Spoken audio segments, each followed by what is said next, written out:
अब पहले तो करदम जी विवाह की मना कर रहे थे, लेकिन अब उन्हें पता चल गया कि विवाह के बाद भगवान ही मेरे बेटा बन के आएंगे। अब तो करदम जी महाराज परसों की प्रतीक्षा कर रहे हैं, क्योंकि परसों ही महाराज मनु और शत्रुपा देवहूति को लाने वाले हैं। इसीलिए करदम जी महाराज परसों की प्रतीक्षा कर रहे हैं। अब तो महाराज एक एक पल गुजारना भी बड़ा मुश्किल पड़ रहा है। सोच रहे हैं कब परसों हो, कब हमारा विवाह हो, जिस स्वयं भगवान ही हमारे यहाँ आएंगे।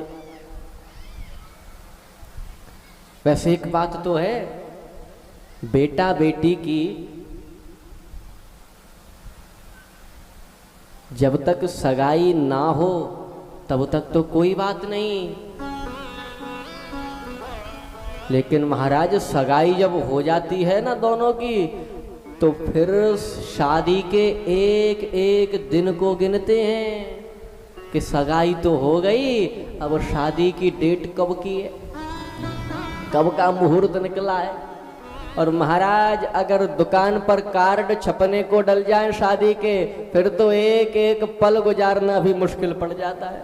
बोलो हर हर महादेव, हर हर महादेव। इसीलिए करदम जी भी अब प्रतीक्षा कर रहे हैं कब परसों आए, कब हमारा विवाह हो।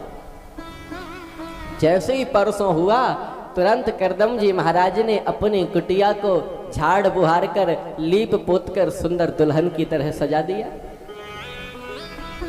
महाराज मनु और माता शत्रुपा अपनी बेटी देवहूति को लेकर के उनके आश्रम पर, उनकी कुटिया पर आए।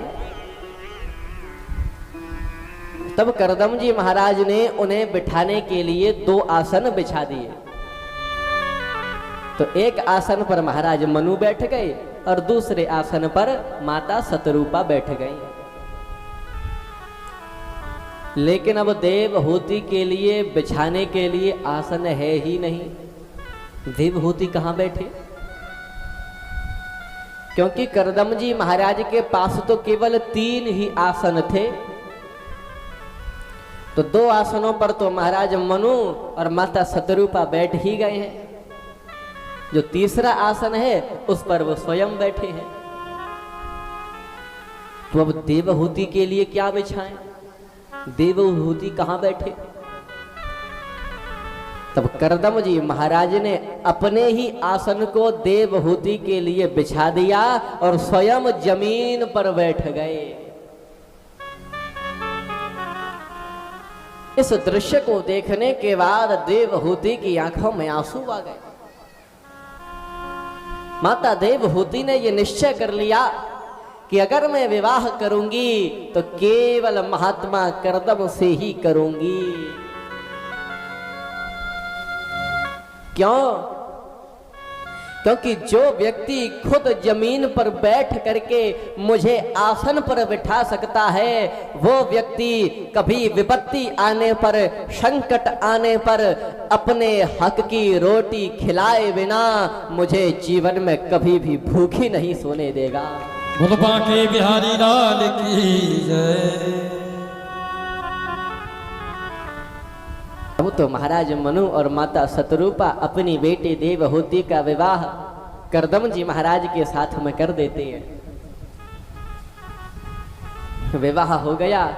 अब जैसे ही विदाई की बारी आई, तब तो बेटी की विदाई के समय महाराज मनु और माता शत्रुपा आंखों में आंसू भर के रोने लगते हैं। और ध्यान दीजिए, जब महाराज मनु और माता शत्रुपा बेटी देवहूति की विदाई के समय पर रोए हैं, तभी से हमारे भारत में यह परंपरा लागू हो गई, यह परंपरा प्रारंभ हो गई कि बेटी की विदाई के समय घर के लोग रोते हैं। क्यों रोते हैं? क्योंकि महाराज मनु और माता शत्रुपा रोए थे।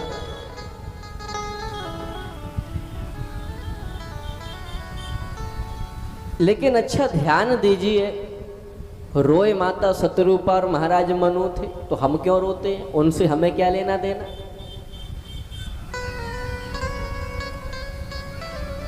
मान के चलिए अगर आपसे कोई व्यक्ति ये प्रश्न पूछ ले, ये प्रश्न करे कि आप किसकी संतान हो, आप किसकी संतान हो, तो आप क्या उत्तर देंगे?